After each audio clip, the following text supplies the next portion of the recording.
The presence of enemies does not in any way imply the absence of God.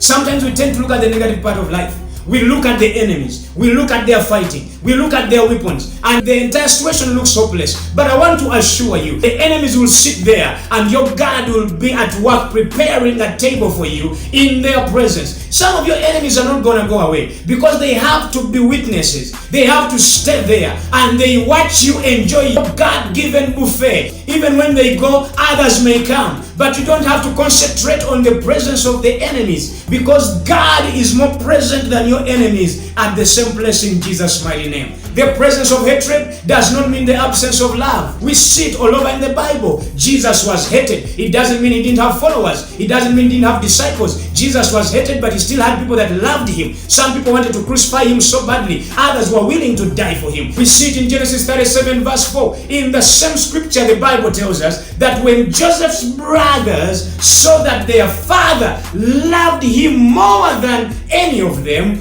they hated him and could not speak a kind word of him. Two things in the same verse. His brothers hated him, but his father loved him more than any of them. The majority hated him, the minority loved him, but that love was greater than the other hatred. The fact that some people hate you, it doesn't mean that there are no people that love you. Some people love you. But what are you going to look at? Are you going to look at the ones that are hating you? Or are you going to concentrate and focus on the ones that love you? Focus on the love instead of the hatred. Be like David. Instead of putting your eyes on your enemies, focus on the table that God is preparing before you. In Jesus' mighty name.